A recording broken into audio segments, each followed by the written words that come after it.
नमस्कार दोस्तों, आज मैं आपके लिए गणित के बहुत ही इंपॉर्टेंट क्वेश्चन लेकर के आया हूं। तो चलिए स्टार्ट करें। पहला सवाल, 3 कक्षाओं में विद्यार्थियों की संख्या का अनुपात 2, 3, 5 है।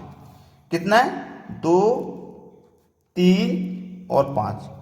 प्रत्येक कक्षा में 40 विद्यार्थी बढ़ा दिए जाने पर यह अनुपात 4, 5, 7 हो गया।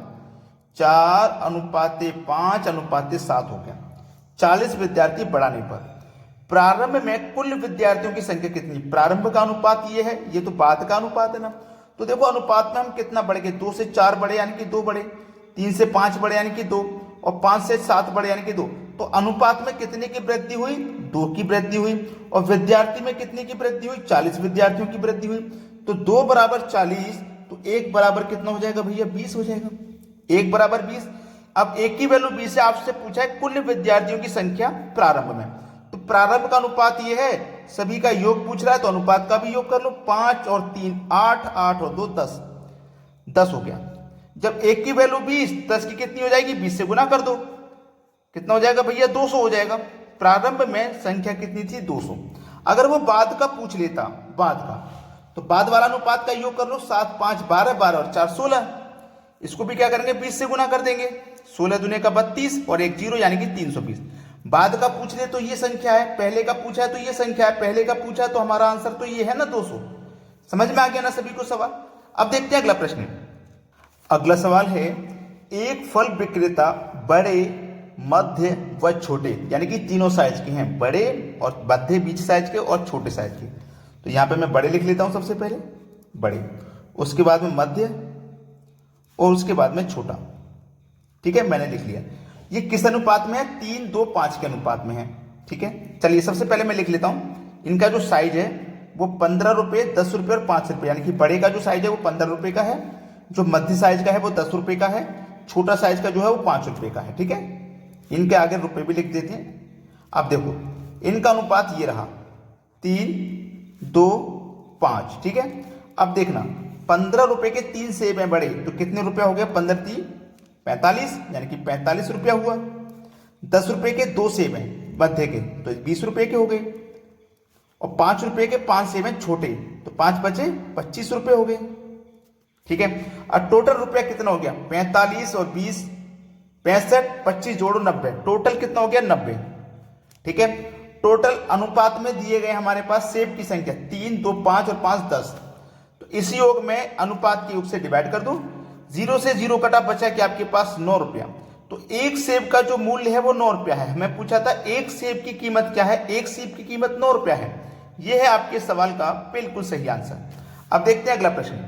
अगला प्रश्न है, ये प्रश्न पाई चार्ट का है। पाई चार्ट के क्वेश्चन आप बहुत कमेंट करते हो, सर पाई चार्ट के क्वेश्चन करा दीजिए। तो आज मैं ये 2 क्वेश्चन कराऊंगा, तो आपको इंपॉर्टेंट है, ध्यान से देख लीजिएगा।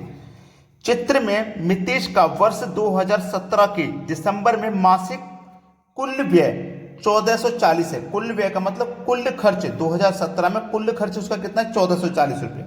तो मैं 2 चीज बतानी है, सर्वाधिक व्यय किस पे किया, यानी कि सर्वाधिक सबसे ज्यादा खर्च किस पे किया, और सबसे कम खर्च किस पे किया, ये बताना है। सबसे ज्यादा खर्च आपको इस चार्ट में दिखाई दे रहा होगा, 110 जो कि भोजन पे किया है ना।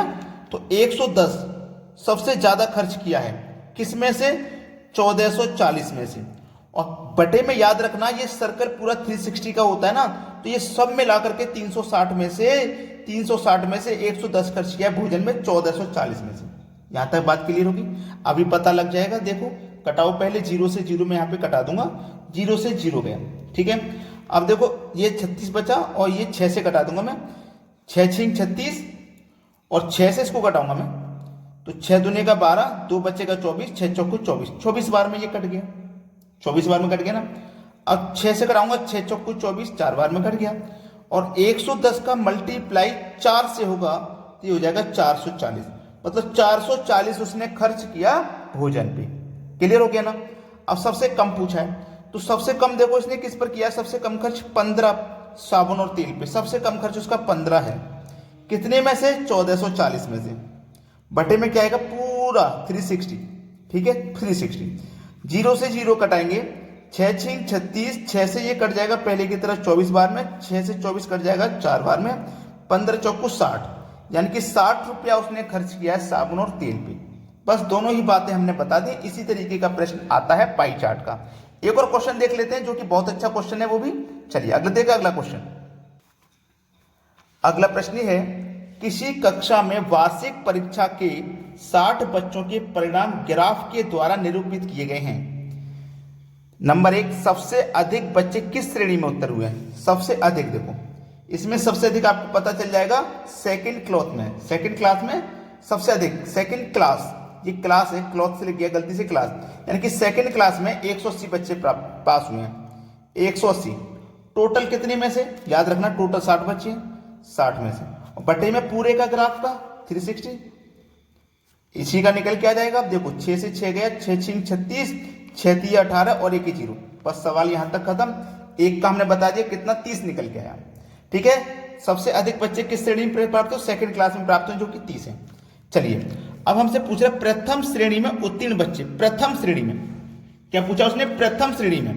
तो प्रथम श्रेणी का मतलब है सभी बच्चे हमारे पास टोटल कितने? 60। ठीक है, प्रथम श्रेणी में 60, और फर्स्ट क्लास में यहां पे कितने? 60 बटे में 360। भाई प्रथम क्लास में हमारे पास 60 है, टोटल बच्चे 60 हैं, बटे में 360, 6 से 0 गया, 6 6 36, और 6 से कट जाएगा कितनी बार में? 10 बार। तो यहां पे कितने? 10, फर्स्ट क्लास में 10। अब तीसरा है प्रथम श्रेणी व दूसरी श्रेणी में पास बच्चों का अनुपात।